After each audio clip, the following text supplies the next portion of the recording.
پاکستان چاہتا ہے کہ ویریفائبل ایکشن ہونا چاہیے، خاص طور پہ جو دہشت گردی کے ٹھکان ہیں جن کو سیف ہیونز کہا جاتا ہے، اور وہاں پہ جو انڈین پراکسیز کا استعمال ہے، آف کورس اب اس میں انٹینسٹی نظر آئے گی کہ جو امیر خان متقی کی جو وزٹ تھی نیو ڈیلی کی، اس میں جوائنٹ اسٹیٹمنٹ بھی بتائے گا کہ کیا اس وقت پاکستان کو تھوڑا سا ویل کیلیبریٹڈ پالیسی ہم کو ملٹریلی بہت سخت ایکشن لینے چاہیے. وی نیڈ ٹو انڈرسٹینڈ کہ we mustn't let India get too close to Afghanistan as well. یہ کتنا امپورٹنٹ ہوگا کہ ہم ڈی ایسکلیشن کی طرف جائیں and must make Kabul understand کہ اس کی امپلیکیشنز کیا ہوں گی اگر آپ they continue to provide safe havens to terrorist in Afghanistan.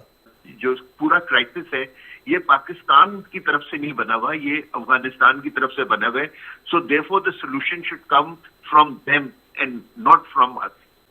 دیکھیے، ہمیں سب سے پہلے جو ہے نا افغانیوں کو ہینڈل کرنے کا سب سے اچھا یہ طریقہ ہے کہ ان کو ہم نے پچھلے جس طرح 48 آورس میں سمجھایا ہے کہ جی کہ ہم آپ سے ملٹریلی بہت بہتر ہیں، اور اگر آپ نے ہمیں ملٹری انگیجمنٹ میں کرنے کی کوشش کی تو ہم آپ کو اتنا نقصان پہنچائیں گے کہ آپ کی برداشت سے باہر ہوگا. تو یہ تو ایک چیز ہوگی، اور ہمیں یہ پریشر ان کے اوپر رکھنا چاہیے ٹل دا ٹائم.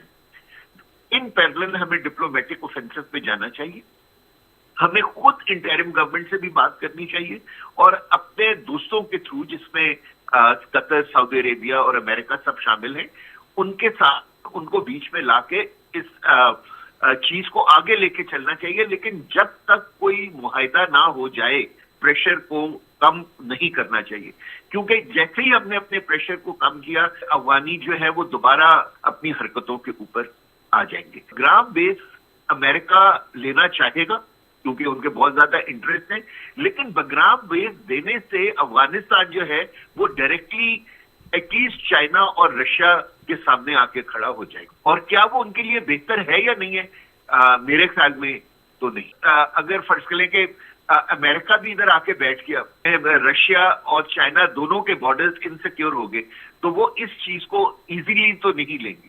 وہ امریکہ کا یہاں رہنا مشکل کر دیں گے، اور جیسے یہ علاقہ ڈی اسٹیبلائز ہوگا پاکستان ڈائریکٹلی یا انڈائریکٹلی اس سے افیکٹ ہونا شروع. اور جو ہم نے 40 سال میں ہم جس سچویشن کو ریزالو کرنے کی کوشش کر رہے ہیں بجائے سولوشن کی طرف، وہ دوبارہ ایسکیلیشن کی طرف چلی جائے. سو میرے خیال میں ساری چیزیں کرنے کی ضرورت ہے. سچویشن بہت فلوئڈ ہے، لیکن جو ایک چیز کانسٹنٹ رہنی چاہیے وہ یہ ہے کہ ہم افغانستان کے اوپر اپنے پریشر کو جاری رکھیں.